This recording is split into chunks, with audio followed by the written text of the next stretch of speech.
What's up? What's up? What's up? What's up? What's up? What's up? What's up? What is up? How are y'all doing today? It is Friday, and y'all know what that means. That means we're gonna have us a good old time tonight. I am your host, Emmanuel E-Man Noisette. I want to thank each and every one of y'all for coming out tonight. We have got a couple of things to talk about today. We're gonna talk about the K-pop demon hunters are taking over.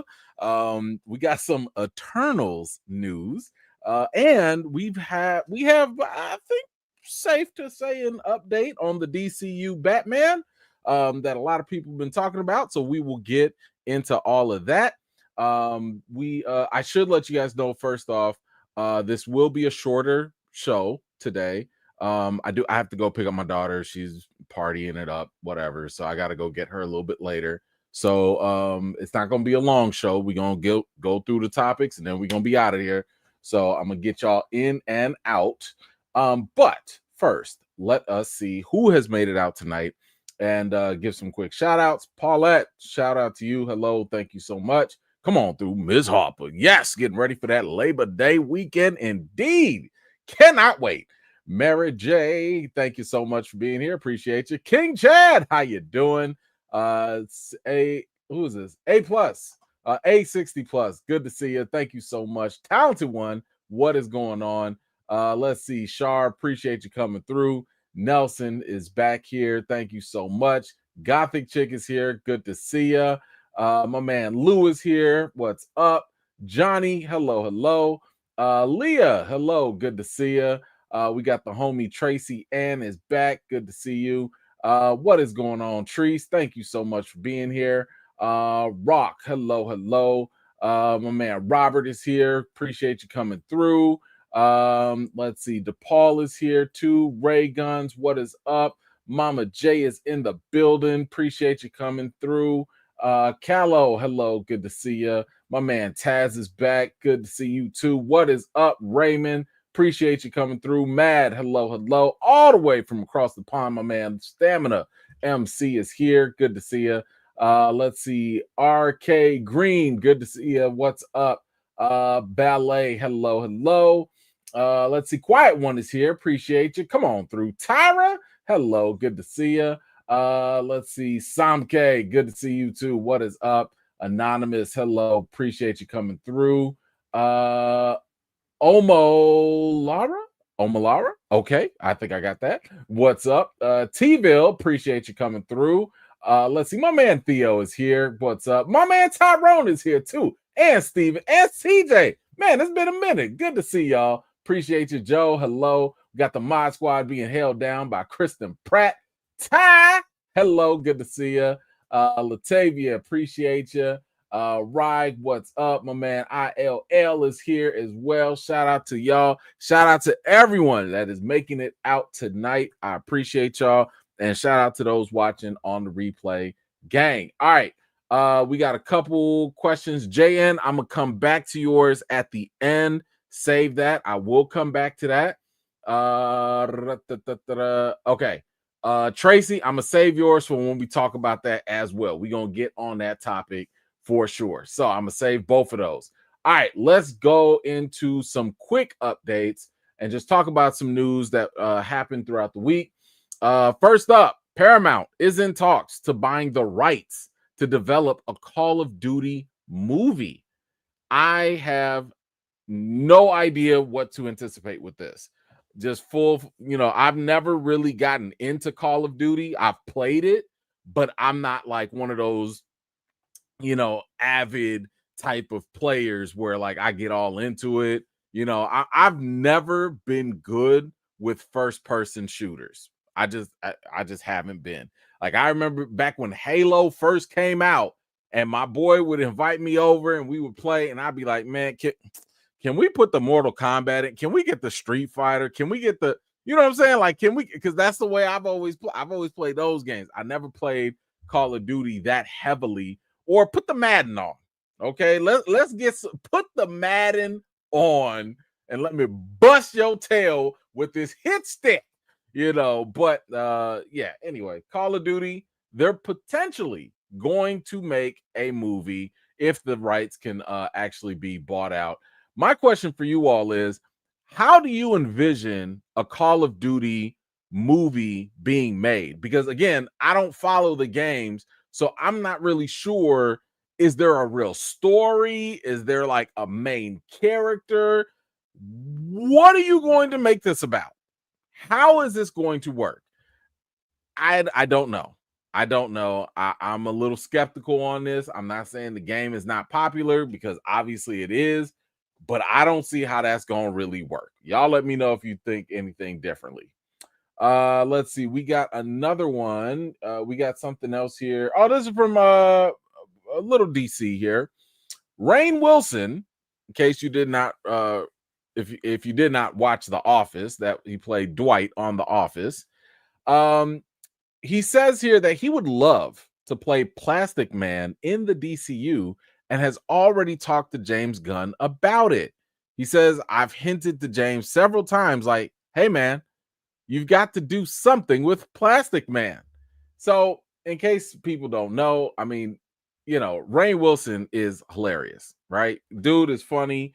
He is absolutely a TV legend, especially because of The Office. And he's played in other James Gunn movies before. So they're definitely, they're friends, they have their connections and all that.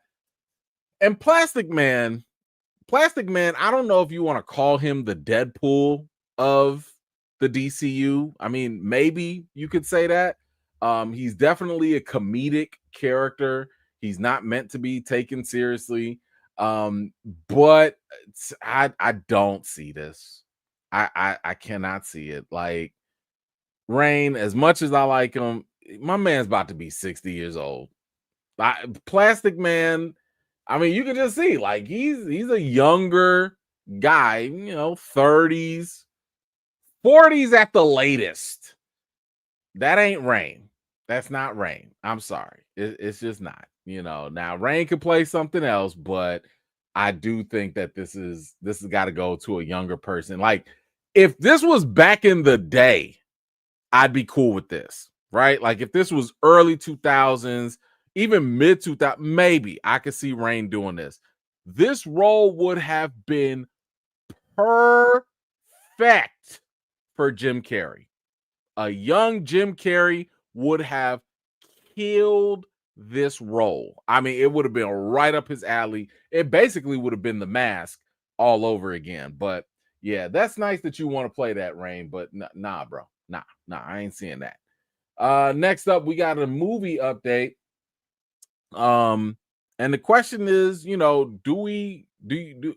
you entertained? Are you entertained? Because Ridley Scott says he is working on a Gladiator 3 right now, and I can say no thanks.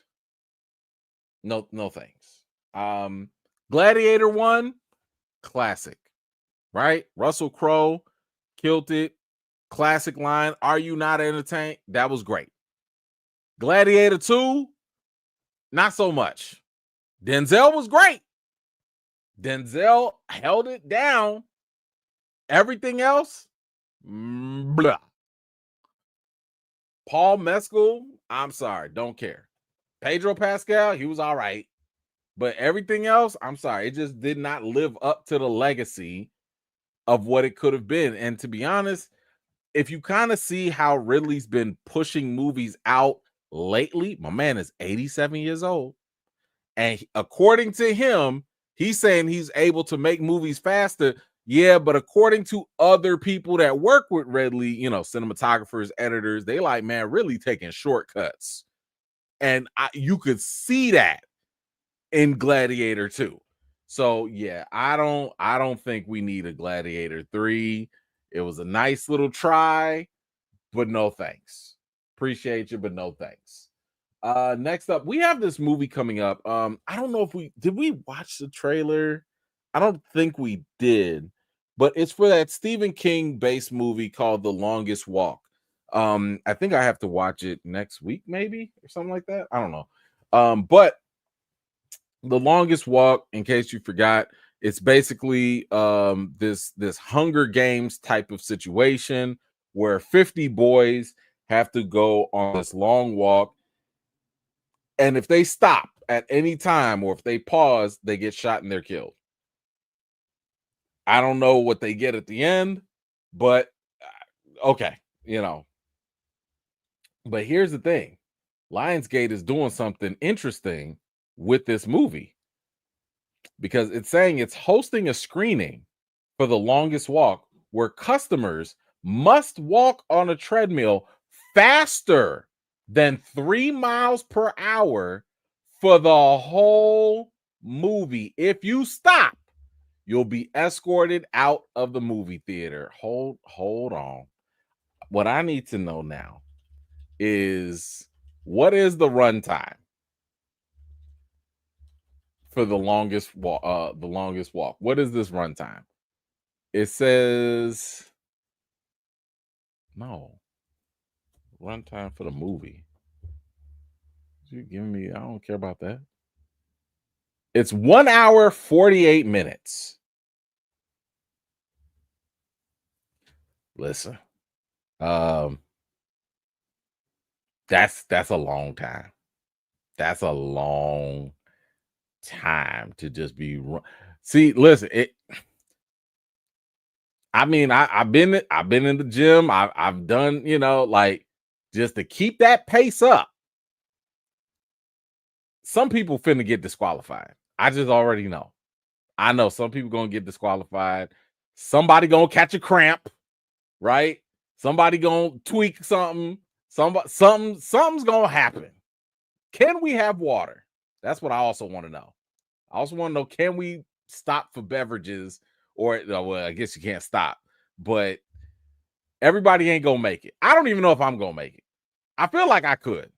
3 miles don't feel like it's that much. I mean, that's a nice little power walk. That should be doable. But in America, probably not. Probably not. But I don't know. Do you think you could make it? Do y'all think that you could go for the hour and 48 minutes of straight up walking, no stopping? Okay, ain't no bathroom breaks. Ain't no, oh, what's this on my phone? You better check that phone and walk and text at the same time. Because if it goes, it's not even about stopping. You cannot go slower than 3 miles per hour. That's wild. That's wild, man.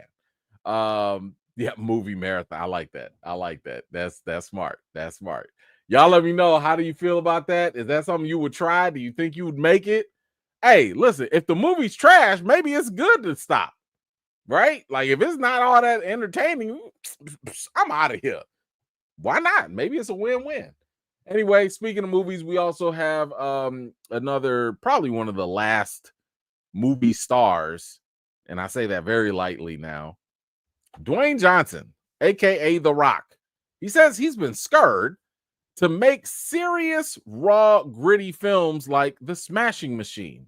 He said, I realized that maybe these opportunities weren't coming my way because I was too scared to explore this stuff. I don't know if that's the case.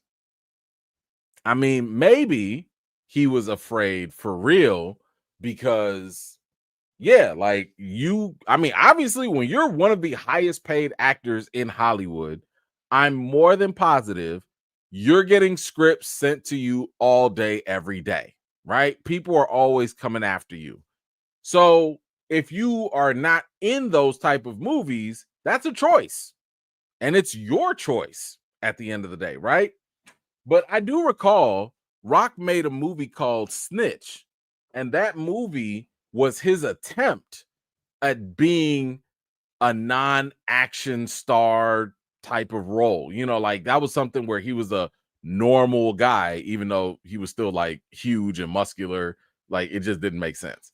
So I think what's interesting about this is like he might be feeling intimidated about it, but I just look at someone like Dave Bautista where he's like, this is the kind of stuff I want to do.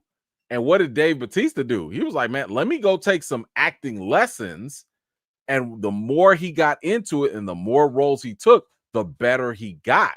So I'm just sitting here wondering, like, hey, Rock, guess what? If nobody is sending you serious roles because you don't do them, And if there's some sort of fear there, maybe it's time to, get some lessons. Maybe, just, just don't just do the movies because you're popular and you have your own production company, but like maybe take more lessons and take the craft seriously. I don't know if he does or not, but I'm just saying, like, if there is some sort of fear that he has, maybe that'll help. I don't know. Y'all let me know, how do you feel about The Rock feeling a little intimidated about taking more serious roles? Maybe this role and maybe this movie will kick him off and inspire him to actually do better, and do different roles. I don't know. We'll see. Let's switch gears over to the Batman 2. We got Colin Farrell. He says here that he doesn't actually have a big part in the Batman Part 2, but he's reading the script this week. He says, I don't have many scenes, I don't believe, but I'll be there for whatever. Matt Reeves is so brilliant. I don't know what the story is yet. Okay, so it sounds like he's going to have a limited role. And honestly, he had a, somewhat of a limited role in the first movie, but you just had a whole TV show, right? Like, if anybody wants to know more about Penguin, they can go watch the TV show, which is phenomenal, by the way. So I'm not terribly upset about the fact that he's not going to have a lot of scenes. I'm pretty sure that, whenever he shows up, he'll have a significant role and it'll be just fine. But at the end of the day, it ain't his movie anyway. It's Batman's movie. So if it's Batman's movie, we're gonna have to sit here and we're looking for Batman. So either way, I'm cool with it. If he's not gonna be all up in the movie like that, that's fine. Next up, stop me if you've heard this before. Pedro Pascal has another movie coming out. This man wants to be the Chilean Sam Jackson. He's got, I don't know if Pedro has an actual house. I have a feeling he just sits in trailers and goes from studio to studio, because the second he done with one movie, he off to another one. He's off to another one. So here's the other thing. It says here, Pedro's in talks to star in Todd Haynes' previously canceled movie, De Noche, alongside Danny Ramirez. This film is described as likely NC-17 rated and follows two men who are intense lovers and leave California for Mexico. So the only reason I bring this up, because obviously Pedro will be all over the place with his movies, is that I keep seeing people online talking about Pedro and talking about like what is going on with him. This is not the first time he's played, someone who is of the LGBTQ community. From what we have heard and reported, he is pretty private with his love life and stuff. I don't know. Personally, I don't really care as much, but I would just say, hey, man, it's 2025. At this point, I don't think anyone cares if you are, if you're not. At this point, it is what it is, right? And I think that for any actor, not just him, if you just pretty much try to avoid something, it will create more attention than it probably needs, right? So anyway, I don't know. Pedro's out there. I just thought it was kind of interesting that Falcon and Mr. Reed were going to hook up. I was just like, oh, that's what we on? That was fast. Is somebody going to tell Sue? Where is Sue? But anyway, y'all let me know. Are you feeling this? Are you going to watch Pedro? Again, my man is in every other movie for days. So that is coming up as well. Next up, if case y'all remember, what was it? Netflix did the Jeffrey Dahmer Monster series. Great series. Great series. Fantastic. I enjoyed it. I really liked it. Well, it looks like this is not going to be all for them. They are going to continue. Now, I thought they were going to do John Wayne Gacy since they kind of featured and teased him in the Dahmer thing, but it looks like that ain't it. That ain't it. What we're getting now is Charlie Hunnam as the serial killer Ed Gein in Ryan Murphy's Monster, the Ed Gein story. That's coming out October 3rd. Perfect timing on Netflix. In case you did not know, this is the story of the dude that was Leatherface from Texas Chainsaw Massacre. So this seems like it's going to be crazy. Now, I have never really known. I mean, I've watched Texas Chainsaw Massacre and all that. I never knew that this was like a real thing. I didn't really know the background story for him. So I'm interested in seeing what this is all about. I'm more interested in seeing if Charlie Hunnam can pull this off, because this is not something. I think that this will definitely be a challenge for him, because I haven't seen him stretch himself as an actor to do something like this. So this could be, a step up for him. The production on the last Monster was pretty good.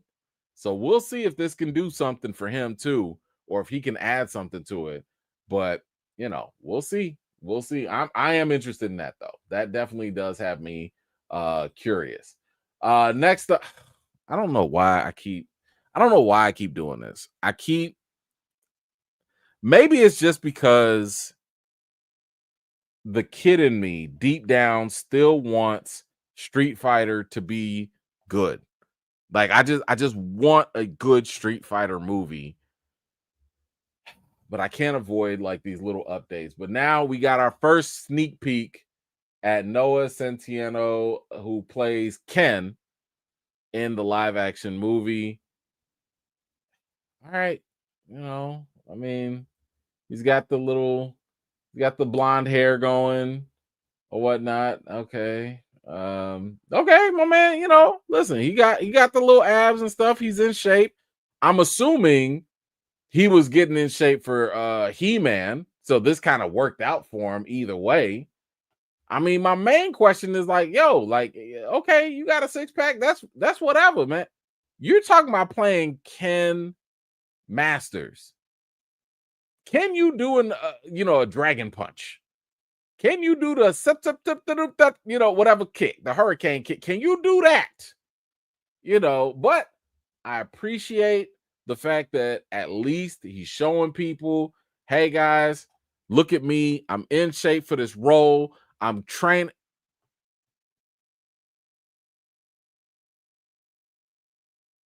No, I'm not gonna do it. I'm not gonna do it. Not now. No, we're not gonna do it.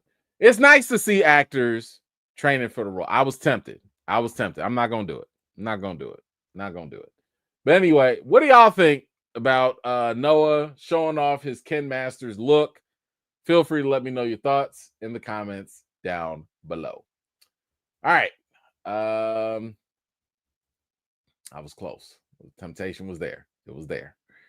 Hi, what you got? It's like he's on tour to show up on other movie sets. Yeah, Pedro be everywhere, man. Like he's like, anybody need an actor? Like, listen, whoever his agent is, they deserve a raise because they keep this man working like no other. And that good for him. Good for him. All right. Let's see. The real Big Sean, what's up? Hey man, you have a long weekend ahead, so you have time to watch Gangs of London. It's The Raid meets John Wick. Here's the problem. Literally, once this is done, y'all not finna see me because it is draft weekend for fantasy football. My family might not see me. Like this is my time. Okay. I got about 4 days to knock out like 8, 9, 10, 11 drafts. That's it. I don't have time. I won't. I'm studying. I'm going over the drafts. I'm mocking. I'm not even. I wish. I wish. I have to add that to the long list to the watch list, man. But it's draft week. That's what that is. All right, let's move on. Guys, so 5 years ago, yesterday, was the day that we lost Chadwick Boseman. He passed away after battling colon cancer. And this guy obviously left his imprint on Hollywood, left the imprint personally on me, being like one of my favorite actors. And I just thought that it was important, obviously, to just look back and to think about um some of his achievements and stuff. And it just kind of made me think to myself, like, you know what, we should talk about at least just a couple movies, maybe the top 5 movies that you can watch of Chadwick if you haven't already. First one I would probably say would be Get On Up. Get On Up was the James Brown biopic that Chadwick made. Now, I will say from the jump, the moment that was announced, I was like, Chadwick, what you doing? Like, bro, you don't look like no James Brown. But you know what? When you watch the movie, you can see the dedication, you can see the commitment he made into learning the dances, to getting the voice down. That to me is like, okay, this brother really knows what he's doing. He's really making this thing happen. Next up was probably Marshall. Marshall was about Thurgood Marshall and his life. And again, he didn't really look the part, right? He didn't look the part, but by the time you're watching the movie, you don't really care because you care more about the actor and the performance. And that's how good of an actor Chadwick was. He could make you look past all of that stuff and still care about the movie. One of his final films, I would say, would be Ma Rainey's Black Bottom. That to me, I thought that was an August Wilson film. Or August Wilson play, excuse me. You It just made my heart hurt that we were losing such a talent, because you could kind of see, I don't want to say like he was obviously getting thinner in that film, but in your mind, you're thinking like, oh, it's because, it's an actor and maybe he's just, nah, like in the back of your mind, you're kind of already thinking about the reality of what's going on. But he gave a fantastic performance, and the movie was good too. The movie was good as well. Then my top two, I would have to say is 42. 42, I thought, where he played Jackie Robinson, did an amazing job. One of the best performances I've seen from him out there. And the movie is solid too. Like, it really did a good job in portraying his life, his actions. And I thought Chadwick Boseman, I thought that kind of put him on the map. Like, that kind of gave him the nice bump to really get in there. And then, of course, I think the most obvious and probably career defining role has to be Black Panther, right? So Black Panther, of course, he plays King T'Challa, and that was the very first leading Black role for a solo movie in the MCU, that big giant juggernaut of the MCU. And they put that on this man's shoulders, and he carried it well. He also showed up in other films, but like, the point is, that man's name is always going to be part of history for being our very first T'Challa, Black Panther. So, in case you haven't watched any of those movies, feel free to go check them out. You can always go watch Message from the King, The Five Bloods. His whole acting resume has like been pretty solid. I don't know about Gods from Egypt. Yeah, we gonna give him a pass on that. We gonna give him that God of Egypt move. We gonna give him a pass. That wasn't his fault, not his fault. But anyway, y'all let me know, what are your favorite movies from Chadwick Boseman? Anything that stands out, feel free to let me know your thoughts in the comments down below. All right. Talented one. Speaking of fantasy drafts, I listen. I'm I've been busy. I told y'all this. We gonna get something going. I think Saturday I'll be able to arrange it. I might be able to arrange it. Yes. So, in case anybody did not know, I have run my own fantasy football league with a lot of you guys in there. So, if people are interested, it's $100 buy-in. We play right now. We're playing on ESPN, but we'll probably move to a different platform later. I haven't had time to like organize it and stuff. So I'll probably just keep doing it on ESPN for now. But $100 if you want to play, let me know. Email me at emanswatchparty@gmail. Let me see. emanswatchparty@gmail. Yeah, if you're interested, email me there. I think we have 1 or 2 slots open, and you can let me know. If you're interested, we gotta move. So I'm trying to get at least 10. I think we got like 8 or 9 that are coming back. And they want to take my title. I don't know why. Like, why don't y'all just let me have my title? Like, I was the first. I kicked it off. All y'all doubted. Y'all came for the king, and you missed. I don't understand. All right. Quiet what? I'm not gonna do it. I'm not gonna fall for the temptation. I cannot fall for the temptation. Not yet. Let's see. JN script for JB was for James Brown was terrible, but Chadwick Shine should have won an Oscar for James Brown, especially after seeing Rami win for Freddie Mercury. Chadwick Boseman forever. Yeah, I mean, I definitely think he should have gotten a little bit more attention for that. I mean, his performance was undeniable. So yeah, it definitely made no sense that he wouldn't get a little bit more for that. So, all right, let's go. Okay, let's get into some legals talk. Amazon stay getting sued. They stay getting sued. Like, I want to say that was like, this ain't the first time that they got sued. I forget the last thing, but they stay getting sued. So apparently, how many of y'all have actually bought something from Prime Video? Like, have you actually gone in there and said, hey, it's The Wire. I want season 1 of The Wire, and you buy it, or whatever. Well, it turns out that you might not really be buying it the way that you thought. And some customers out there are sick of that.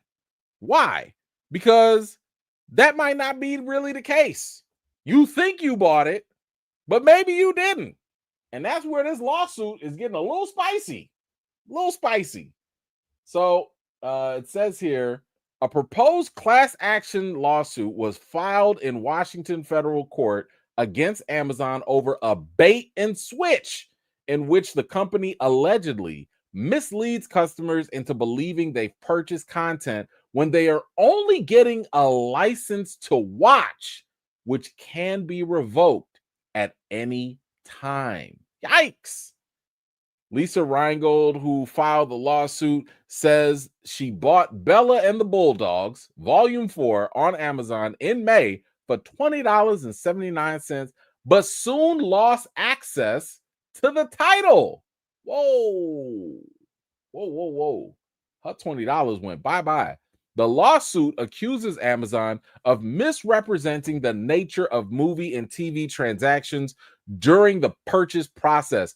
On its website and platform, the company tells consumers that they can buy a movie, but hidden in a footnote on the confirmation page in fine print that says you receive a license to the video and you agree to our terms. Ooh, sneaky.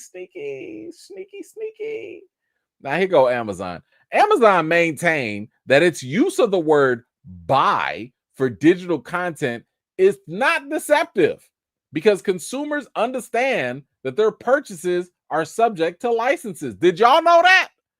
Just be honest? Did y'all know that when you buy something from Amazon or Prime Video that it's only subject to licenses? I've never heard anyone say that. I've never heard of. Now it says quote they pulled out the dictionary.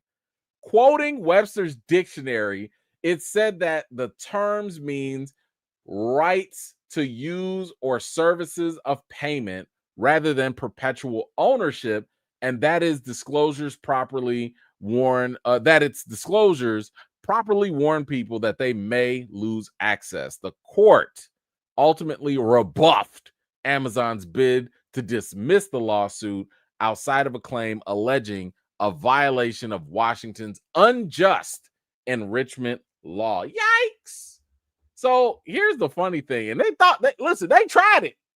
They tried it. They was like, according to the dictionary, this is what the buy means. This is what buy means. Man, stop it.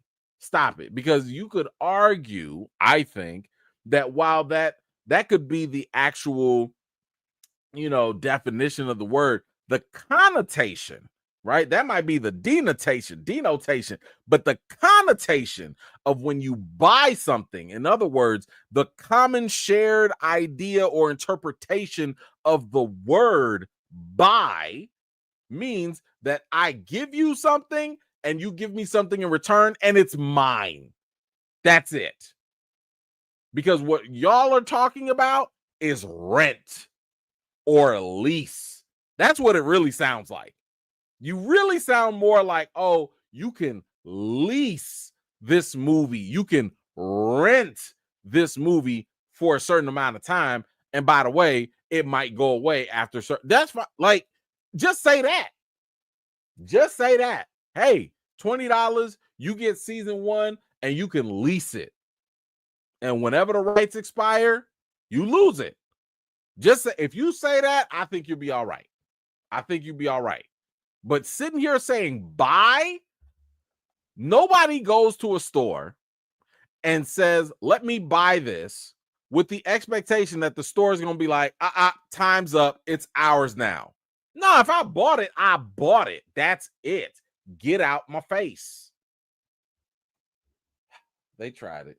They tried it. Now, California ain't playing with them either, because California law went into effect barring the advertisement of a transaction as a purchase unless it offers unrestricted ownership of the product. Under the statute, sellers must obtain an acknowledgement that buyers are aware they're actually buying a limited license, in this case, movies or TV shows that can be revoked. So now, and I hope more states do this, they're making it a law that you have to actually be upfront and honest about this.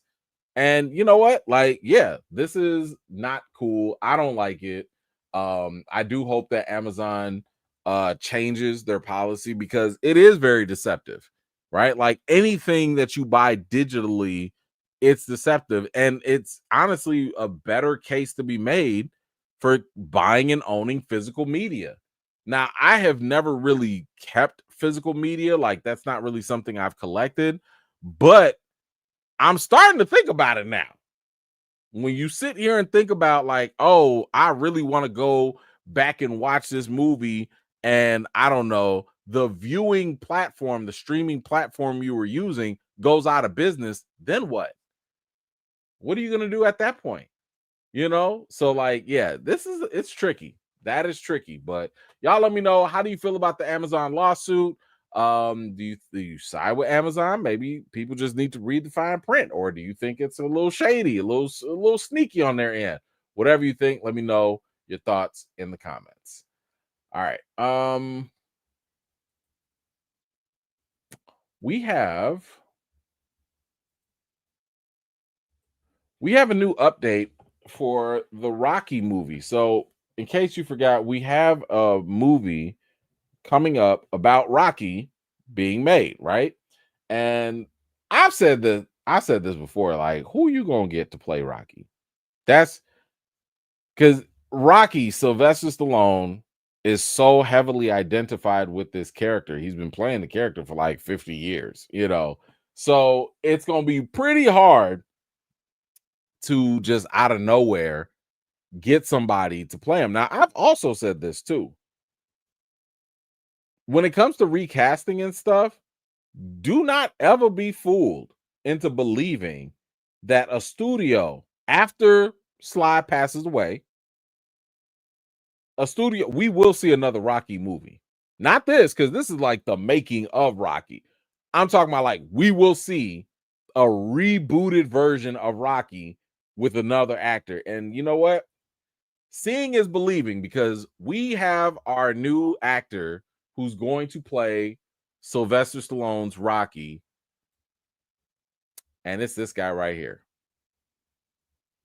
His name is Anthony Ippolito. I think. Ippolito. Listen, that looked like a young Sly to me. I mean, minus the roids. That's a young looking Sly to me. That I mean, the question now is like, hey, can you do the Sly voice? Can you, hey yo, how you doing, Adrian? Like, can you do that? If he could do that, maybe put a little muscle on. I can see it. I can see it. Like right, like he looks like he's Sly's kid. If you told me that was Sly Stallone's son, I can see that. So this dude also played Al Pacino in the Paramount limited series The Offer. I don't watch Paramount, so I didn't even know The Offer existed. But if anybody else knew about it, feel free to let me know. But it says here he'll be starring in the role in the movie is called I Play Rocky, the story of the making of boxing classic Rocky being made by Amazon MGM. It says Ippolito will star as a young Sylvester Stallone in the drama, the true Hollywood story about an unknown actor with an unshakable belief that he wasn't just meant to write Rocky, he was meant to be Rocky Balboa. Told no at every turn, Stallone bets everything on himself, holding the line on playing the lead against seemingly impossible odds. The result is the ultimate underdog story behind the ultimate underdog movie. All right, so basically, we're going to get a movie about making the movie Rocky. So, yeah. Now here's the nice little twist to this. In fitting echo of that spirit, Ippolito is said to have pursued the part of Stallone with the same relentless drive. Upon first hearing about the project, he made an unsolicited audition tape on his own and sent it directly to the producers. That bold move ultimately led him to landing the role, mirroring the very tenacity I Play Rocky celebrates. You know what? Good for him. Good for him. So my man was a hustler. He went out there, he made his own audition tape. He sent it to the producers. He didn't wait for no roll call. He said, forget the roll call. I am the roll call. I can respect that. That's hustle right there. That is hustle. Anyway, guys, y'all let me know. Like, this is a good picture. That is a good picture, man. They really do. The man. If I look like that, and I knew I looked like Sly Stallone, I'd be over every single Sly Stallone remake, reboot, related. Yes, because you only got one life, man. And if all you do is going to look like somebody else that's more famous, go for it. Go for it. So shout out to him, knowing what his purpose was, and it worked out. It worked out. Y'all let me know. How do you feel about this biopic of making the Rocky movie? I mean, I've always heard about Sly's story, about all the stuff that he went through just to try to get the movie made. So I guess seeing it probably can make for a good movie, but we'll see. But anyway, let's see. We got the oh, hold on. We got a couple here. Uh uh uh uh uh uh. King Chad, what you got? Chadwick documentary is coming by Word Picture Studios. Does E-Man have any ideas for helping me get in it? Me and my dad will send the email to the studio. Listen, any ideas? I need to get in it. Like, I want to get in it. I think we talked about the Chadwick Boseman and the Kobe Bryant biopics that are being made. No, I have no idea how to get in there. If I could get in it, trust me, I would. Okay, I'd be all over that. But yeah, I got no ideas for you. I'm sorry. But thank you, man. I appreciate the contribution. I do. Oh, DePaul, what you got here? E-Man, have you heard about the new Jordan Peele movie that has Marlon Wayans in it? Yes, it's called Him. I think you should do a trailer reaction to it. Would love to hear your thoughts on it. So,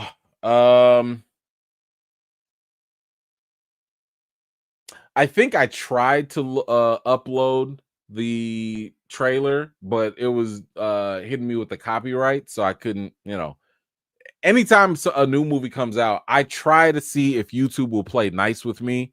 And only two things will make me stop. One is if it's a copyright, or two, if it's like too vulgar. So if it's like too much violence, or if it's like, super rated R and they cussing and stuff, because I'm not trying to get demonetized.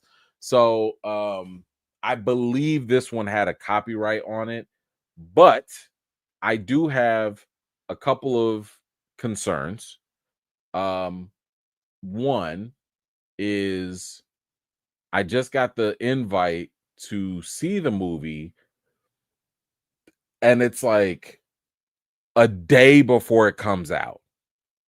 And if you guys have been following me, I've been telling y'all, anytime the studio is nervous about a movie, they're going to hold out for a minute. Like, they're not going to give critics or press time to process it, and because they don't want them negative reviews to hurt the movie. So I'm sitting here like, really? Y'all about to put it out that's that late? That's when we gonna get to see it? Oh, thanks. So that is a red flag for sure. And also the marketing. The marketing has definitely gotten me nervous, and that is every time, and just like you said right here, a new Jordan Peele movie. This is not Jordan Peele's movie in the sense that he's not directing it. If he were directing it, this would be a completely different conversation. He's only producing it. It is coming from his Monkey Paw Productions. That makes me concerned, because now when you have to advertise where it comes from and not who's actually making it, that gives me similar vibes to like when Warner Brothers would advertise The Conjuring, or Annabelle or whatever, and they'd be like, oh, it's from James Wan. No, it's not. No, it's not. James Wan is producing it. He's not directing it. If he were directing it, this would be a whole different conversation. So, and I want to say the same thing kind of happened with M. Night Shyamalan. In the past, when M. Night Shyamalan's name had a lot of credibility, they'd be like, brought to you by M. Night Shyamalan, a big old film. After a while, when his movie started tanking, they was like, brought to you by the the guy who made Signs. They stopped putting his name on it. So it's just the marketing stuff that kind of gives me those weird vibes. Now, am I going to watch it? Absolutely. Oh, yes. Thank you. Ironheart from Ryan Coogler. Ryan Coogler didn't direct it. He ain't write that. He executive produced it. But you get more cachet by hearing Ryan Coogler's name, and you're just going to assume it's going to be coming just as good, from him. So yeah, I don't. There's too many red flags. I'm not saying it's terrible. I'm just saying I've been down this road before, and from what I have seen from the trailer, this looks all over the place. I like the concept of making the sacrifices and do what you got to do and all that, but I am a little concerned about what is this actually going to be about? Is this going to be some satanic stuff? Is this going to be supernatural? Is this going to be psychological? I don't know, and I'm worried. So we'll see. All right. Thank you for that, DePaul. I appreciate you. What else do we have? We did the Rocky thing. Oh, okay. Let's do a little K-pop. So, in case you missed it, I have given my official review for the K-pop Demon Hunters. I made a whole short about it, and that is coming from myself and my team of wonderful daughters who we all went to go see the film in theaters, even though it is on Netflix, or it was on Netflix before that. They decided to put this thing out in theaters for 3 days, just 3 days, and they made it a whole sing-along. So I thought that it would be a good opportunity. My girls had already seen it like multiple times, and they were like, Dad, you're gonna love it. You're gonna love it. I was like, I don't know if I'm gonna love it. I will watch it first, and then I will make up my mind, you know. And then, of course, they started playing all the songs. They were good. They were catchy, you know. See myself just, my soda pop, my little soda pop, just out of nowhere. Just out of nowhere. You just start singing, the golden song, listen, they hit gold. They hit gold with this. The movie was pretty solid. But anyway, because of all of that, this is causing a lot of commotion. Okay. It is causing a lot of commotion. And now keep in mind, this wasn't a Netflix original. Sony made this. Sony Pictures is now in talks with Netflix to make a sequel to K-pop Demon Hunters. Surprise, surprise. Now, for those of you that have watched it, and I'm not going to spoil nothing, I am a little curious. How are y'all making a sequel? Because I kind of believe the only way you're going to make a sequel is if it's a prequel and if it deals with the parenting or the parentage, of one of the singers. That's the only thing I'm thinking that this could deal with. Because I don't, the way they ended certain things, I'm like, well, you're not going to keep going with that story. That story's done. It's done. Now, maybe it's all fictional. Maybe they do a different twist to it, but I feel like it's got to be a prequel in some way, shape, or form. Anyway, now the events of the past, as I mentioned, the fact that they put it in theaters and all that, it's reigniting the debate as to whether Sony's film empire gave away the keys to the kingdom in 2021 when they handed the movie over to Netflix to release versus just bankrolling a big budget theatrical title on its own from a first-time film feature director with no major stars. So basically, this is a question of debate. Like, was Sony, did they buckle? Did Sony make a bad move? Did Sony, because Sony will make movies and sell them to different platforms. They'll be like, it's animation.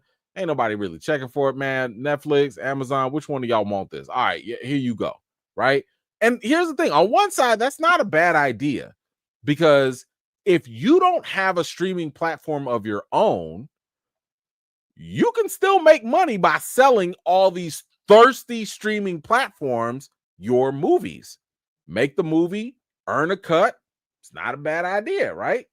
Now, the fact that this K-pop stuff is blowing up, now it's kind of like, maybe this is a bad idea. Maybe it is. So I like this debate because this does kind of go into a little bit more into it. It says, some say Sony should have held out and taken the full-blown theatrical route, even if it was a financial risk. It was certainly a mistake for Sony to give it up, says one insider. Sounds like this was a new IP. They didn't think it would land, and it was just bad luck for them. Listen, that's fair. That is fair to say, for sure. On Tuesday, Netflix announced that K-pop now ranks number 1 on its list of most watched English language films with 236 million total views. And that's ahead of Red Notice with The Rock. This thing is literally the most watched movie on Netflix. That is huge. And it says the film's soundtrack now holds the distinction of being the first to have 4 simultaneous top 10 hits on the Billboard Hot 100, led by Golden. Wow. Wow, wow, wow.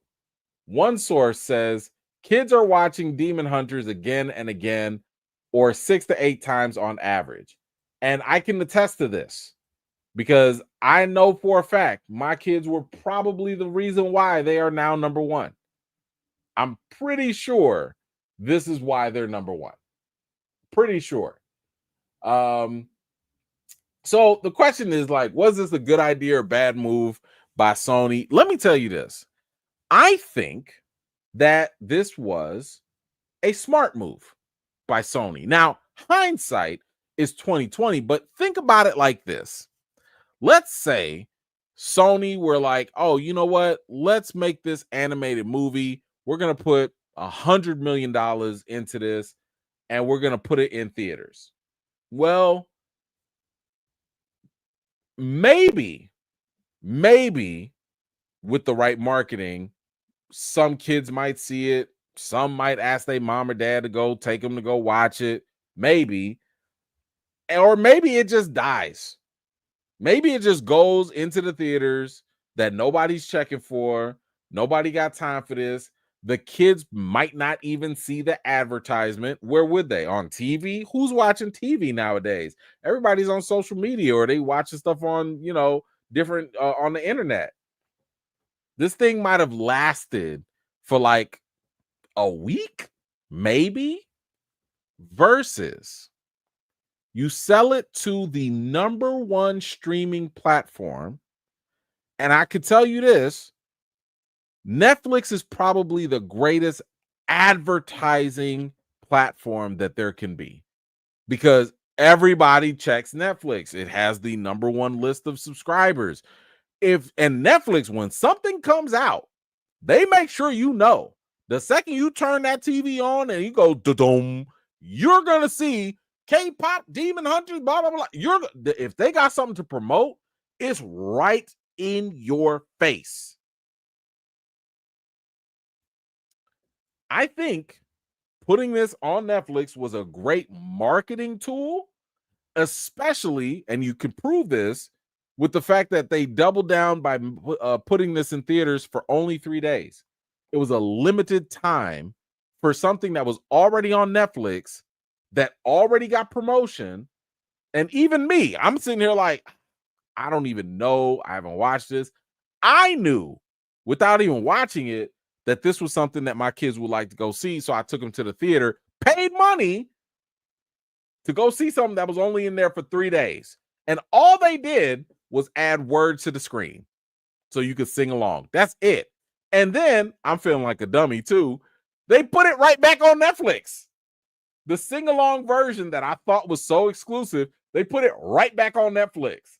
So now, to Sony's credit, if I'm not mistaken, I believe they earned like 25%. They got 25% from this. So it's not like they didn't make no money off of this. They made some money. Netflix was like, all right, we'll cover like the budget. It was like $100 million. Sony, here's $25 million. Cool, right? $25 million. You don't have to do no work.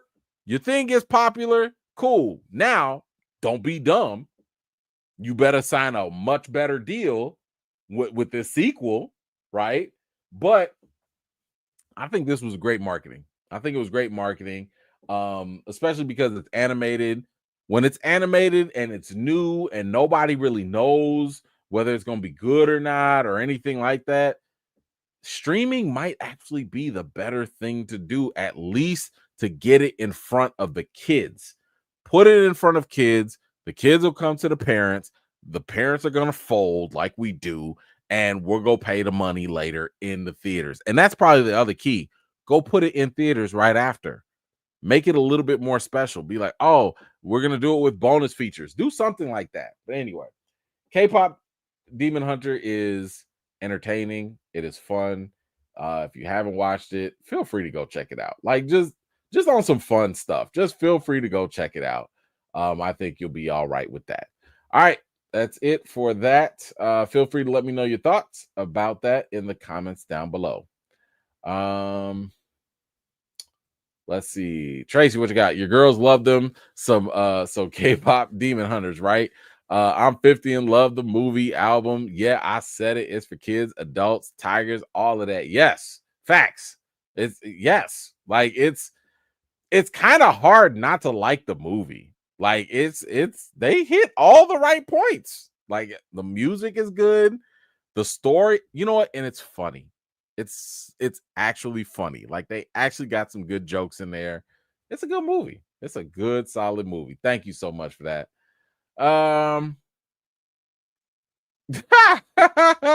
What is this? Did you hear the rumor that Downey is threatening to quit Avengers Doomsday unless the script is fixed?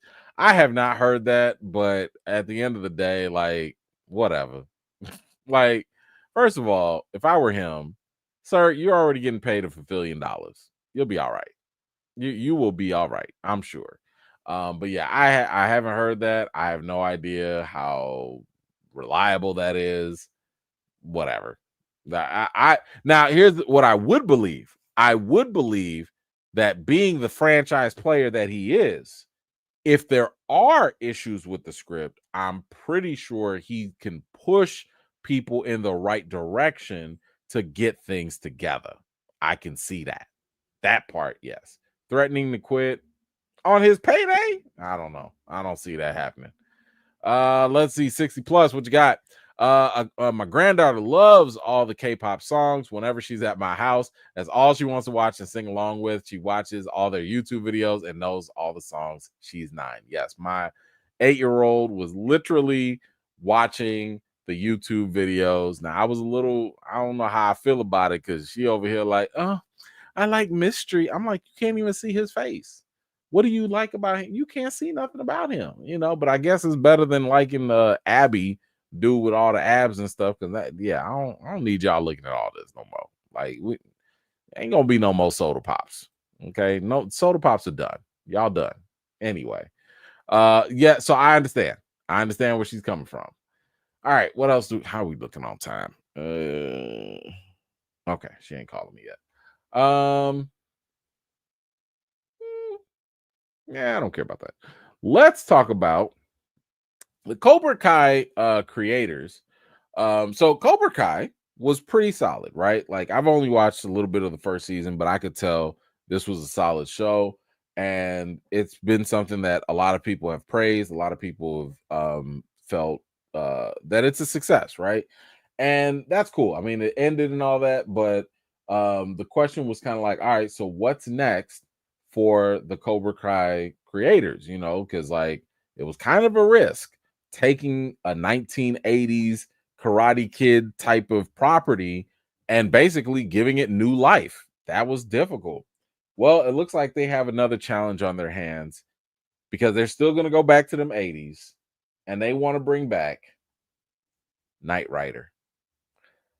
Yeah, Knight Rider is coming back. So the creators are in talks to bring Knight Rider, the action drama centered on the computerized talking car, to the big screen. Now, for those of y'all that are a little bit on the younger side, this was a franchise starred by David Hasselhoff, the Baywatch guy. In case I don't know, maybe that's still young for y'all. He stars as Michael Knight, a detective who becomes an agent for FLAG, the Foundation for Law and Government, and is partnered with KIT, a modified, artificially intelligent, and indestructible Trans Am. Together, the two sped head on to fight criminals who operate above the law. All right, so here's the thing. on one hand, my first instinct was, please don't do it, because you're trying to appeal to these older millennials, right? Because I remember watching Knight Rider. I remember they tried to make a movie. I forget if the movie was good or not, but yeah, right? Like, this thing did not really do all that great. But my thing is this: I feel like Knight Rider came at the right time, because at that time, and don't get me wrong, I used to think Kit was cool. I used to think this car was cool. I wanted a car with the little red light and everything. Like, I thought it was dope, right?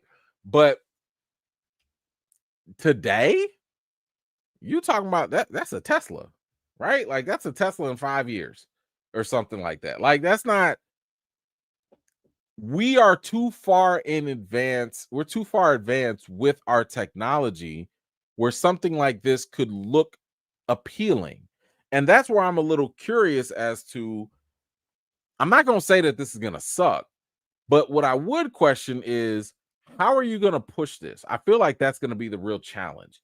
How are you going to make this AI car something that still feels futuristic, that is a little bit beyond us, right? Because if it looks like something, I think part of the magic was the fact that nobody could have Kit, right? You're not about to go see Kit driving down the street. Like, no one would have that. How are you going to progress this new movie or TV series or whatever to the point where it's kind of like, dang, that's a car nobody else is going to have, at least not in the next 30 years? I don't know. I mean, AI is here. Back then the AI was still like a dream. I don't know. I'm a little iffy on it. Y'all let me know. Is this something? Do you want to see Knight Rider? Do you want to see Knight Rider as a movie? Do you think this can work? Whatever you think, let me know your thoughts in the comments down below. Quiet one. Kit was the first series. Yeah. What?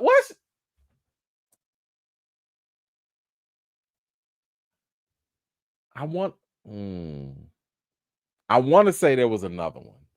Now you got me thinking about the Jetsons. I'm like, was there something on the Jetsons? Because the Jetsons, they had the first Zoom. They were doing them Skype calls, them Zoom calls before everybody else, right? Like, that's what I remember with that. But yeah, anyway. All right. Let's go. We only got a couple left, and then I got a dip. All right. Mortal Kombat 2. We do have an update on this. First off, I have already said that I was a little nervous about Mortal Kombat because we heard from I think it was like the writer or somebody on the creative team had said that this movie was going to be bigger and funnier, and I was just like, what? Like, what? Fun? I mean, you could have a funny moment in Mortal Kombat, but I ain't looking for no funny stuff like that. What are you talking about? So they did say that it was going to have more action, more violence. Okay, and we finally actually get a tournament, but now we also have a new look, and it's of one of the characters, Baraka. Woo! Um, Yikes. I don't. First thing that came to mind was what was them things called from the Mario Brothers? The Oompas or the Goompas or whatever. Like, what is this? That's Baraka. This looked like it came from 2001. This looks like, I'm hoping this is unfinished. Goomba. Thank you. The Goombas. It looked like a Goomba. If you ever seen that old school Mario movie, which I love that movie, This thing looked like a Goomba. This looks ridiculous. This is ridiculous. Like, this is the kind of stuff that's not giving me a lot of hope. It's just not. But that's not the news. The real news is that Mortal Kombat 2 has actually now been delayed all the way till May 15th, 2026. So this was supposed to come out, I believe, in October. It was supposed to come out like soon. We had trailers and everything. Saw Carl Urban and all that, and they was just like, nah, we moving that. Now, what's interesting here is that I actually I messaged one of the producers, and he actually answered me on Twitter. That was actually kind of funny. But he gave an answer because I was like, hey man, you got some insight as to why this is the case? Why y'all delaying this almost a whole year? Like, what's going on? And he pointed me to this story here. So I was like, all right, cool. We can talk about it. Mortal Kombat 2 will now fight towards the start of next summer on May 15th, 2026, instead of October 24th of this year. Now, this movie is bound to deliver tons more in mid-May than staying in the crowded late October frame. So there's a Bruce Springsteen movie coming out. And of course, Halloween is right after that. So they got all these little horror movies. So it seems like that they're just moving this because of timing.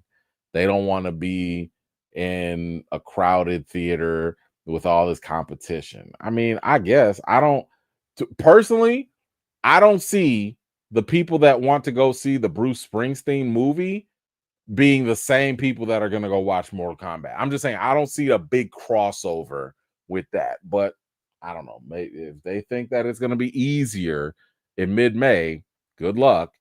It says here mid-May wound up being a bonanza time for Warner Brothers. That's when Final Destination came out, and they did pretty good with that. It says here they also understand that research screenings have been pretty strong for the sequel. So, listen, it seems like they're pretty confident in this. It sounds like, the screenings have been good. I still don't trust the screenings. Sorry, not sorry. Like, the screenings, when they sat here and talked about it, it was funny and all that stuff. That's where I was kind of like, I don't know if I trust them early viewers like that. Because a lot of times they just happy to be there. They gonna kick, ha ha ha all they want. I don't know. I don't know. But anyway, they're moving into next year. They think it's gonna be better than. We'll see. Y'all let me know, how do you feel about the Mortal Kombat movie being pushed? Is this something that you think is going to help the movie or hurt it? Feel free to let me know your thoughts in the comments down below. All right.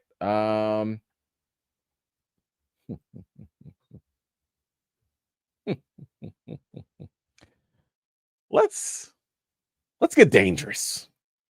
Let's get dangerous. So, y'all remember the Eternals, right? Or maybe you don't, because Eternals was not a great movie and a lot of people have forgotten about it. But it seems like, there was talks before of a sequel coming out, and then there was more talks that they was just joking, they was just playing, and yeah, it's not gonna happen. The momentum has slowed for Eternals.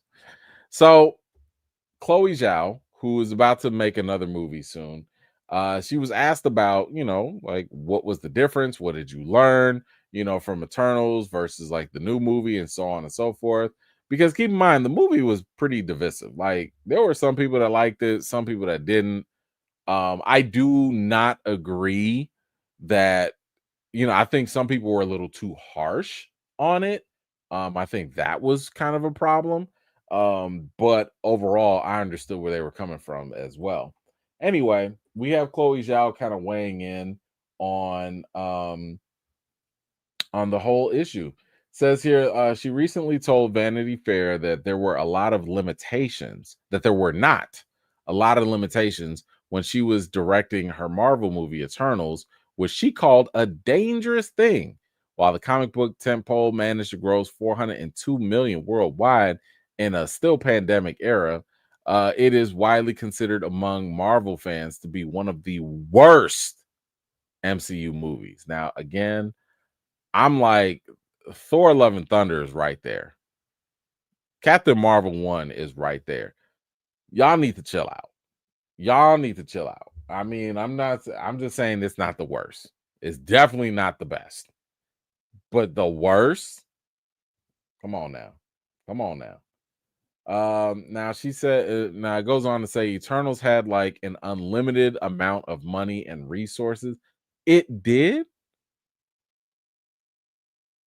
Oh, okay. Oh, that nothing about that movie felt like unlimited resources. But she gives some more examples as to why the movie didn't do too well. She says Eternals was planned to be released soon after Endgame and not at the time when everyone is having an existential crisis. The film itself is about existential crisis for both humanity and God. So I think we definitely felt the divisiveness was coming. Zhao also said the fusion of Marvel's in-house style and her own indie film sensibilities was another source of the movie's polarization. Now, I kind of agree with that. That was one of the issues and one of the critiques I had, which was, you know, I saw Chloe Zhao's previous movie, Nomad, and I was just kind of like, I don't know, coming off of Endgame, Infinity War, I don't know if this is the style, this is the type that you want to get into, especially with characters that we know nothing about. So that was interesting to see a more art house type of indie filmmaker approach. But at the same time, the general audience for these big comic book movies, they don't watch stuff like that, right? Like that's not really their main go to. So I already knew that there might have been a little friction just from that. And I'm glad that she kind of recognized that as well. Because it definitely was not so, but you know what? And I give them props though. I do give them props for trying something different because sometimes, you swing and you hit, and sometimes you swing and you miss. And this was a miss. It was a miss. I know some people like it. That's fine for y'all, but it's a miss. It's still a miss. She does go on to say this though. She says, I completely understand the divisiveness coming from critics and the fans. Because when you take the extremes that are seen as opposition, the world I come from and the world of Marvel, that has been divided in a way that's so unfair and unfortunate, and to merge the way we did, I actually see the reaction as a testament to how much we had merged with each other, how uncomfortable that might make people feel. Yeah, yeah. Again, two different styles, two different worlds coming together. And of course, it just wasn't going to work. I'm still tripping on the fact that she thought it was dangerous to have unlimited resources and nobody was going to check her at all. Like, you had all that money, all that time, all that, and you still did. Yikes. Anyway, y'all let me know, what do you think about Eternals? Do you think Eternals has gotten a bad rap? Do you think that the divisiveness is fair? Or the critiques? Feel free to let me know your thoughts in the comments down below. Chris, what you got? Did you watch the last episode of Twisted Metal yet? Man, the song at the end, Disarm by Smashing Pumpkins, brought me back to my junior high years. Did I finish that? I don't remember if I did. No, I don't think I did. I was trying to I was struggling through Andor, and I didn't. I don't think I finished. No, I think I did finish Twisted Metal. Did I? Dang! Don't make me go rewatch this. I don't want to have to go rewatch. Now I gotta go rewatch it and see if I finished it or not. Thanks a lot. Thanks a lot. Now I gotta go double check. I don't remember. Anywho, hold on. Okay. All right. Kid's cool. Okay. Let's go to the last topic of the night. And let's talk about the DCU Batman. So there has been so much talk about the DCU Batman, and it is rightfully so. I told y'all so many times. I've made videos on this. I've made posts on this in social media. One day somebody gonna listen. One day somebody gonna understand. I've told y'all time and time again. Superman is not DC. The rise and the fall of DC, the DCU, DCEU, none of that is going to matter with Wonder Woman, Aquaman, Flash, Super. It's Batman. It's always Batman. Okay? Batman is where the money resides. Period. Everybody knows Superman. That doesn't mean everybody is messing with Superman. Everybody messes with Batman. Okay? Batman is so popular that even his villains movies make $1 billion. That's how dope Batman and his world is. Ain't nobody showing up for a Lex Luthor movie, but you will show up for a Joker, right? So yeah, nah, man. Like, what was the last Superman? Y'all gonna watch that Jimmy Olsen TV series, or you gonna go watch the Penguin? Right? Like, nobody cares about Superman related stuff versus Batman. Batman is it. So that is one of the reasons why the question of who will play the DCU Batman, that's why it's so important. Because I don't care if Superman flops, I don't care if it makes $1 billion. If you mess up Batman, the DCU is going to die. You want to know one of the other reasons why the DCEU did not work? What other Batman movie did we get? Ben Affleck had that opportunity, could have made his own movie, and they dragged their feet. It just never happened. But I think if we had gotten to, and Ben Affleck's Batman was one of the highlights of the DCEU. That's why they kept throwing him in every other movie, trying to help him out. Suicide Squad. Okay, you get a Batman. Aquaman. You get a Batman. Oh, Flash. Oh, you definitely terrible. You get a little Batman. Everybody tried to get a little Batman. And all they had to do was have a Batman movie. And I'm telling you, that might have changed the course for the DCEU, but it didn't. So the DCU is on the look for a new Batman, and they need one. Okay, this is important. So one of the questions was asked to James Gunn directly, and it says here, James Gunn, when asked if there's a chance Chris Pratt plays Batman in the DCU, he said no. As something else, yes. Thank you. Thank you. Thank you. Thank you. At no point should Chris Pratt be Batman. Just no, like, you would turn so many people off. Like, immediately, they would not take you seriously. They just wouldn't. I already know that it's not going to happen. So I'm already glad that he is shutting that down from the jump, that is not who should be Batman. Now, we do, unfortunately, this does bring us to another person that y'all have been talking about for so long, and I have also been talking about for so long, and that is Alan Richardson, aka my man Reacher, right?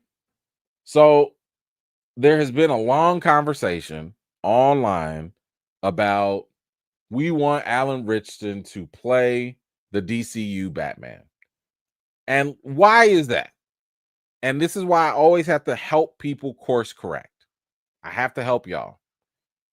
Everybody wants, or most people want, Alan to play the DCU Batman because he's big, he's got muscles. Yeah. No. I've told y'all once, and I've told y'all again and again and again.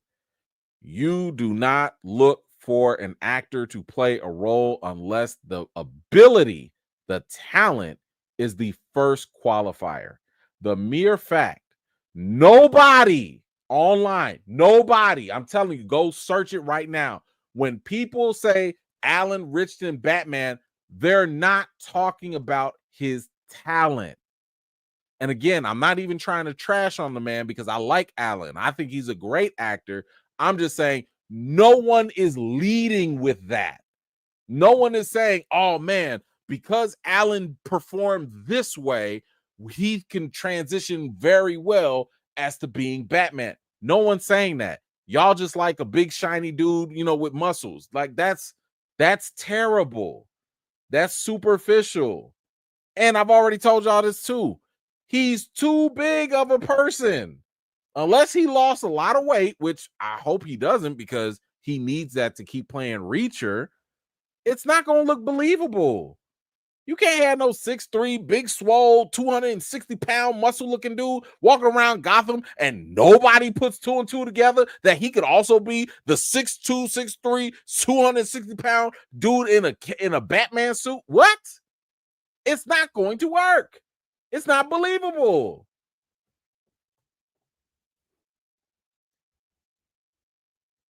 Look at this guy. You're not going to notice him? Are you kidding me? Everybody going to know when he walk in the room. Bro, y'all been reading too many comics. That stuff works in the comic books because they can do crazy drawings and illustrations. It's not going to work in movies. It won't work. You want a good example? Go watch A Man from U.N.C.L.E. The Man from U.N.C.L.E. Go watch that movie if you haven't already. Henry Cavill, fresh off of playing Man of Steel. So he big and swole. This man is out here trying to play a secret agent, a CIA agent. Go watch that movie and tell me every time he gets into a fight, you're like, why aren't you just fighting them like you're Superman? Because he's big and swole in the movie. It does the visuals, it messes stuff up. Anyway, now he did comment on a conversation he had with James Gunn. So he's talked about it, and now it's out there. So let's talk about what he said. He said here, the question was, there's some rumors, some Batman rumors, that's rounding online following some comments from James Gunn. Because James Gunn did say that he's a fan of Alan Richardson, right? And they asked him, are you aware of this? He says, well, it's not rumor that James Gunn is a fan. He said it himself. And am I a fan of James Gunn? Absolutely. I don't want to mislead people. Words have been exchanged about Batman, but I strongly don't think that Batman is in my future. I do think there is something in my future with DC, and I would like that to remain true.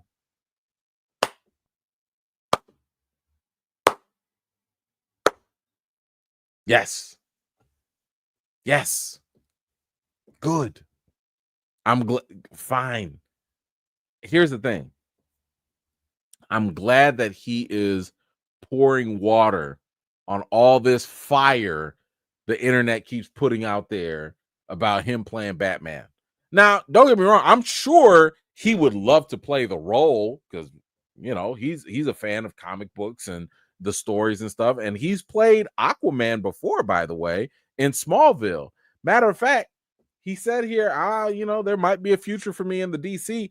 I think he should play Aquaman because it'll be a nice little callback to the Smallville days, right? And two, you got somebody that looks like the comic book version of the revamped and buffed up version of Aquaman.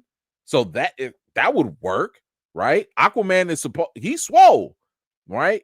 Blonde hair. He's got the blonde. He's got the muscles. He played the role before. Have him be Aquaman. That would work.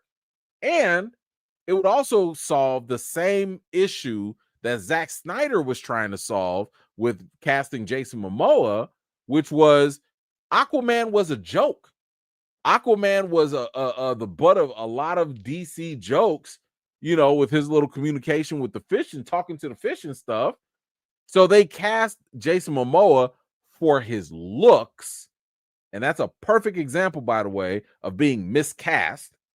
They cast Jason Momoa for his looks and not his ability, because he made Aquaman some Polynesian surfer dude. Yeah, my man. Like, what? Like that's not Aquaman. That is not Aquaman. So I think go ahead, put Alan Richardson as Aquaman. I think that would work fantastically. Now he's, you could also put him in a bunch of different roles too. But I think that would probably be one of the best ones for him. So the question now is, who would you actually want to play the DCU Batman? Now, I have said in the past, I've said someone like Jake Gyllenhaal would be fantastic. I think he would be great, but I don't thinking harder about it, I don't think Jake Gyllenhaal would work for what James Gunn wants. What James Gunn wants, and he's kind of made this clear with his casting and what he said in public, he's not looking for movie stars. And this is kind of the problem that Marvel has. Marvel will usually cast people that are movie stars or soon to be movie stars, right? What we're noticing with James Gunn is that he's casting people that, and I'm not trying to be disparaging, but they're not like A-listers per se. They're B-listers in really good roles. And by B-lister, I mean you're not a household name, but you can do a good job in a movie, and you can also go do TV at the same time, and you can go do voiceovers for animation. That's what James Gunn wants. He wants people that can be all three of those things: TV, animation, and movies. Because again, David Corenswet, when were you hearing his name prior to Superman? Right? Like this role is going to make him a household name, not the other way around. So that just got me thinking, like, okay, you need an actor who's not like an A-lister, but who's not above doing TV or animation. I see Jensen Ackles there. I think that's a great pick, right? Like he's always wanted to play Red Hood, but him playing Batman, I think that works as well. I don't know if he's kind of aged out of it a little bit. I don't think so, but I'd be cool with it. But this would be my pick, and it's not like a crazy pick. People have said it already online, but it would be this dude right here, Brandon Sklenar, I believe Sklenar.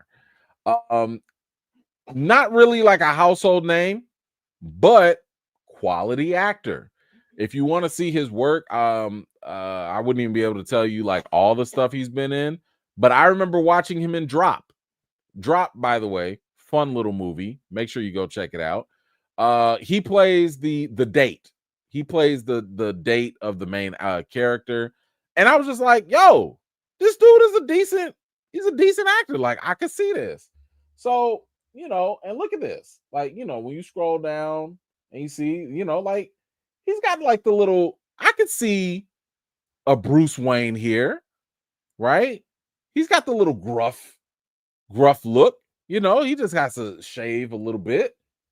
I can see this, and look at this. Look at this. My man's in shape. My man is in shape. Okay, look at this. Hold on. Oh, I can't. I'm not even logged in. But he is in shape too. Talking about he was out here training with his trainer. That's his trainer, by the way. Posting pictures of. All right.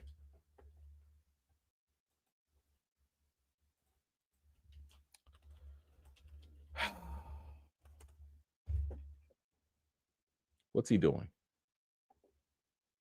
What's he doing? Because it's wild to me It's wild to me that you have all these people training, posting. You still in the water. You still in the water. You in the water? Yeah. Okay. He's still auditioning for Aquaman. He's still auditioning. He was getting his little tan on the rocks, laying on the rocks. What is this? Look, what you posted art? What is this?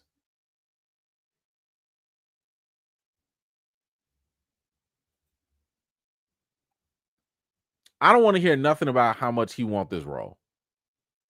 I don't want to hear nothing about you posting fruity art. What is this fruit art? What are we supposed to make of this? Why are you laying on the ground on rocks? Is that going to magically get you in shape? You going to learn how to throw a punch on the rocks?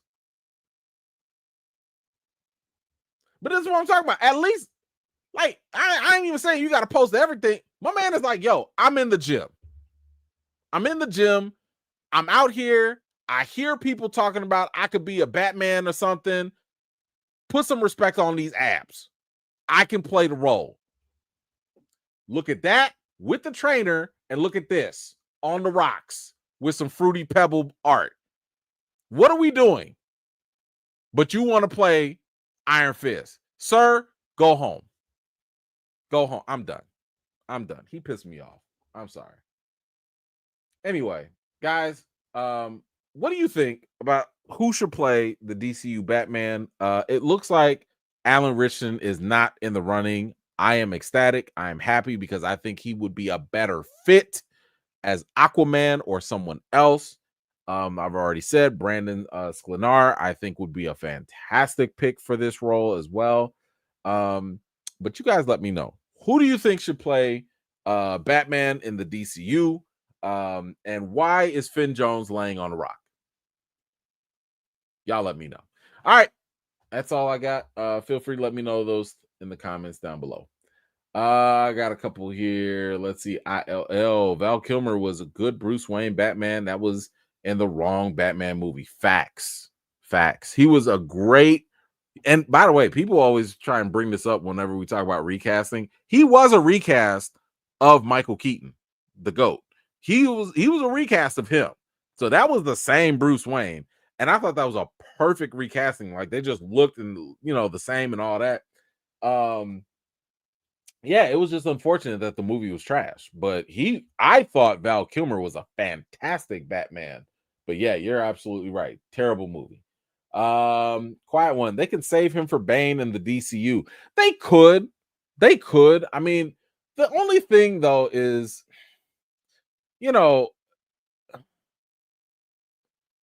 I would like if they go back to Bane's character the way he's supposed to be.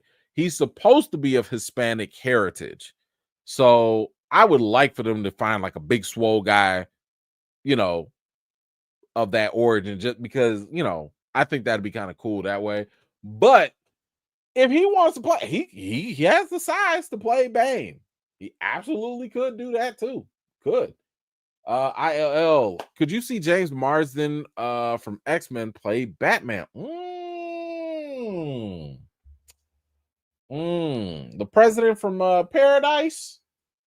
I like James Marsden. Like, let me see. Where's he at right now? He could, maybe,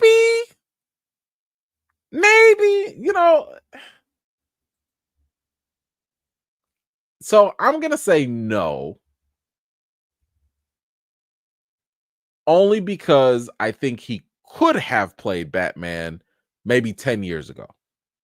If this was, a different regime, a different thing, he could have played it back then. And it's not like an age thing per se. It's just that, I mean, like, look at him. Like, I don't took it off. I don't know.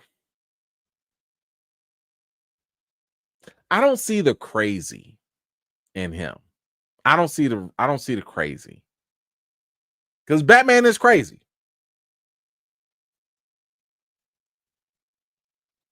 I think a younger him would have done it. 10 years ago, yes, easy. Now, I think he's like in his 50s. Like, I don't know. Sheed, what you got? Ayo, Let My Eternals Live, E. It was a good movie. Make Eternals 2 happen again. Let's not. How about that? No. Yeah, look. There's nothing in Eternals that we need. There's nothing. I don't even care about the judgment from the Celestial. I don't care about these little robot transformers. I don't care. Like, if you like the movie, that's fine. That's great. No.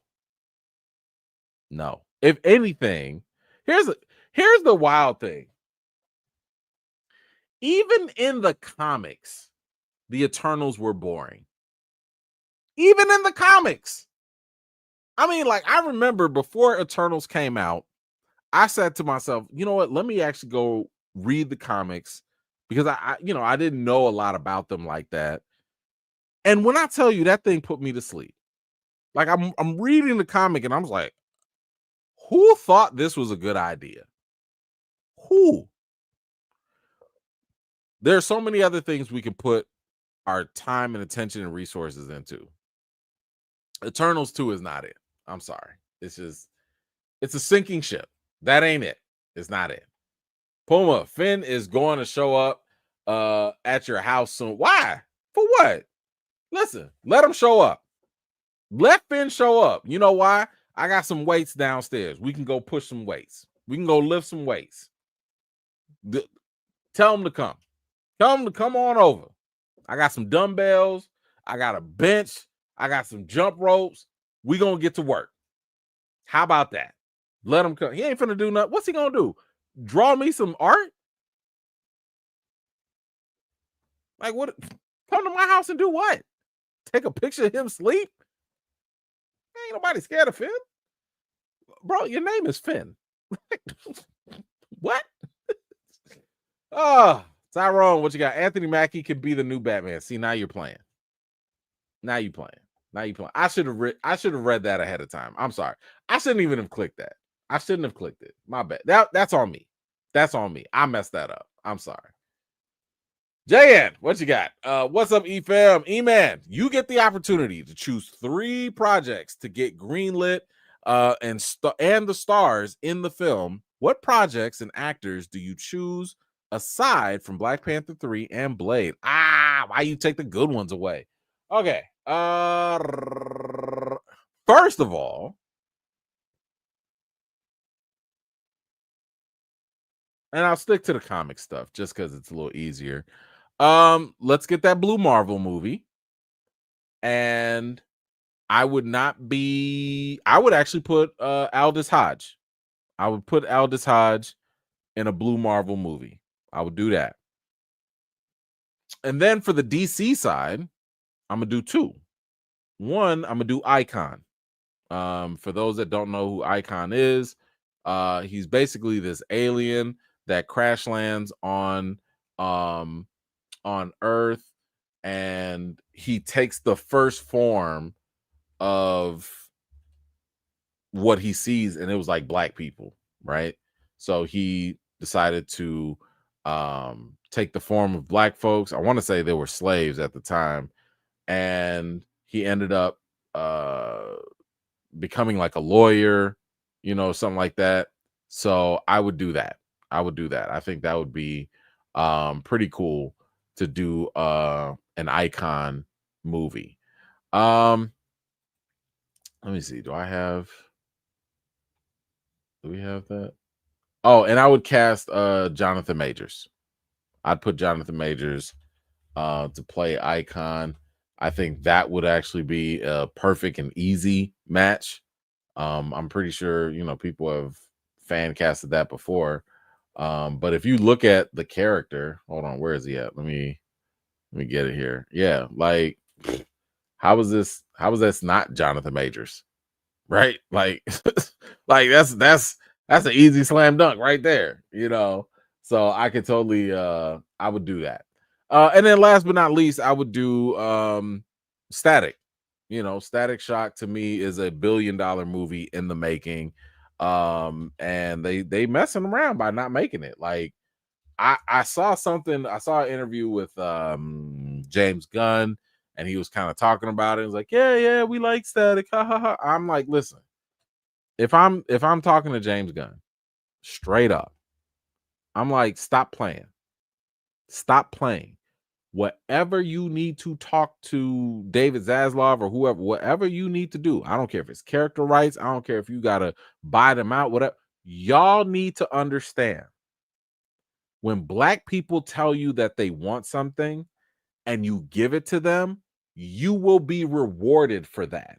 Okay. We just saw certain companies they're like, oh, we're going to get rid of DEI and we're going to get rid of the black owned companies and stuff, and their stocks are going down. Right? Don't mess with us. Don't mess with black culture. We actually make things popular. And then everybody else is like, ooh, what's that shiny thing over there? Is that Sinners? Let's go check that out. Because we make those things popular. Not the things y'all want to make popular. Y'all want to do that with like Captain America thinking it was going to be Black Panther, and didn't nobody black tell you that was going to be the case. Not one. As for who would star in Static, that's kind of hard. I mean, because, you could find like any young black up and coming actor to be on there. But I would say, and I'm a little biased because I just saw Highest to Lowest. Aubrey Joseph, the young man that played the son in Highest to Lowest, get him. I'd be fine with that, unless they find somebody else. That's fine too. But yeah, those would be it. I would do Static, Blue Marvel, and Icon, and I think that those three would be solid films straight up. Thank you so much for that, JN. Appreciate you. Quiet one. What you got? We need to send Finn to the Long Walk movie to put him on the treadmill to get him to work out finally. Listen, whatever it takes. Whatever it takes. Personally, I wouldn't even do that to him. I would just find the local like dojo or something and lock him in and be like, listen, at least try. Throw a kick, throw a punch, chop some wood, do something. Do something. Something. Man, it's she. What you got? Jonathan Majors as Icon? Yes. And spot on about Batman and the Eternals comics are boring. Yes, they are. Waiting for my rematch. Yeah, you don't want that rematch, man. I'm waiting for a donation. How about that? No, I ain't trying to see you. I got lucky last time, so I ain't even trying to mess around like that. Puma, what's up with Morgan Freeman? I'm still waiting for him to bring Brian Lumley's Necroscope to the big screen or give someone else the rights. I have no idea, to be honest with you. I didn't even know that was a thing. I don't know. Morgan gonna do what he gonna do whatever he want to do, so more often than not, it's probably like a money issue. A lot of times with a lot of different movies or IPs or stories, it's usually an issue of like, who's gonna put up the money? Does the studio or producers believe in it?